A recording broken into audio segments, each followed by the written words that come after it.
More now on the Republican debate, which was reignited yesterday, 15 years since the 1999 referendum. Peter Fitzsimons is the National Chair of the Australian Republican Movement, and he joins us now from Sydney. Peter, good morning. Nice to see you. Nice to see you, Virginia. Peter, this must be a serious topic because you've removed your bandana, which means we're talking about issues of national importance, mate.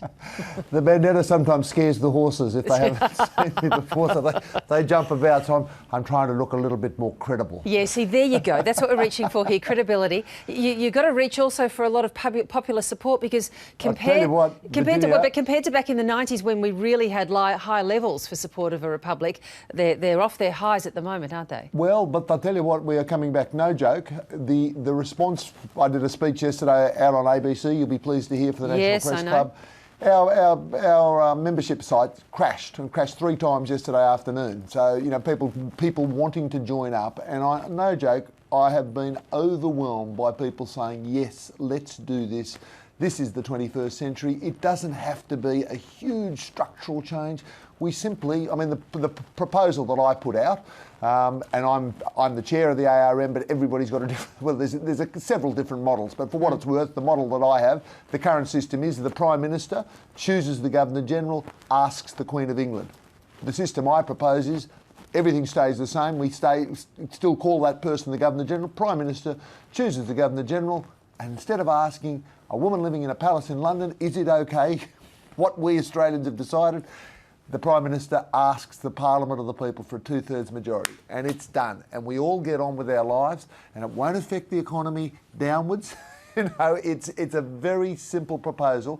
And I'll tell you what, no joke, I mean, I thought we were going to be in for a long struggle, and I accept, you know, it's not going to be easy. But the response from yesterday has been overwhelming. The other theme I've been banging on about is your goodwill is not enough. Okay. We need more than goodwill. Can I just ask you, though, about that very simple proposal that you and I accept your point that many other people have different models, and that's where the entire debate broke down last time around. It's a simple change, but what powers would be vested in that Governor-General? Would they be identical? And if that's the case, to whom does that Governor-General refer if they have a problem with the current Prime Minister? The way that I propose it is everything stays the same. So you don't, you know, all of the reserve powers are absolutely the same.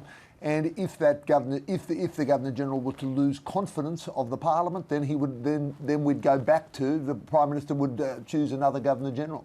But you know, it basically the essence of it is the power resides in the people. And as I say, this is my proposal. There are other proposals. I might say, the other night I was honoured to be invited to the residence of the Irish ambassador, and I talked to his wife about how direct election works in Ireland, and I thought, oh well, you know, maybe that could work too. I mean, the point with this one is not the mistake that was made in 1999, because there were so many people of goodwill that worked so hard in 1999, but the sad thing about 1999 was the disunity between Republicans. Now, I propose the minimalist model, others propose the direct election. We will have to sort that out as a country, and then we decide as Republicans to get in behind and say this is the model. But that's indeed where it did break down. And look, we won't get bogged down in a discussion on your model because, as you say, it's just early days and there'll be different views anyway. But I can already hear people saying, but in relation to the model that you say. So how do I can only hear people in your studio here are going, yay, go! Cheering. Your cameraman's jumping up and down. You must have better hearing than me. But that's the essence of it, that you do have to get some sort of unity, or the entire debate falls away. So what does it mean then for your argument that you have someone like Joe Hockey publicly in your corner now? Well, not only Joe Hockey. I mean, the most passionate speech I have ever heard on the Republic came from one Christopher Pyne. You know, the point that was made yesterday is this is not a lefty-righty thing. I and many are tired. When I launched Joe Hockey's book last year, I said, I and many are tired of the mad march of Australian politics. I'm left, you're right, I'm left, you're right, left, right, left, right. It's tedious, we are over it. I'm tired of the world being divided up between Fairfax and Murdoch, between the ABC and commercial networks, between gay and straight, you know, the proponents for and against, between warmist and denialist. Can we get one issue? We're one issue, we Australians. I am, you are, we are Australian, where we come together and say, What we're proposing here is not radical, it's not revolutionary. It is simply that a mature nation in the 21st century has to be able to organise its own affairs within its own borders. Can we come together? And there are. And so Joe Hockey putting his hand up saying, I believe he's not the only one in the coalition by a country mile. Christopher Pyne, I mentioned, Maurice Payne, Wyatt Roy. The coalition is awash with Republicans. This is the future of our nation. Let's just hold hands and move forward gently without endless snarkiness. I might say I got a very nice note from Professor David Flint. We're going to have lunch next week together to talk about things. So whatever we decide as a people, no, seriously, it's a nice thing. I don't want to. That's very nice to hear. We'll send a camera along to that one because you come that would with be us, most Virginia.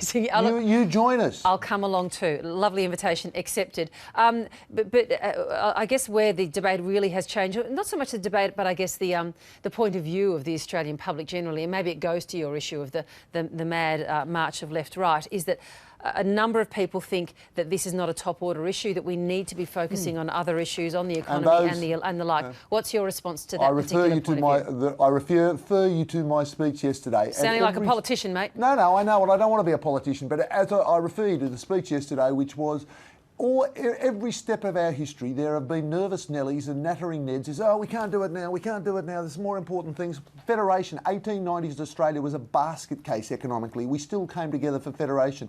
When Scullin, our Prime Minister in 1931, for the first time appointed a homegrown Governor-General, there was uproar. When Gough Whitlam said, you know what, maybe we Australians can run our own affairs and not have the appeal to the Privy Council. There was uproar there. I mean, at every step, change the national anthem from God Save the Queen. The point is, we're a mature, sophisticated nation. We can do this. And for those who are watching who are on my side, which I reckon I'm batting 75% of an ABC audience, join us. Join us. We can do this. Engage. Your goodwill is not enough. And it'll start with you, Virginia. What about you?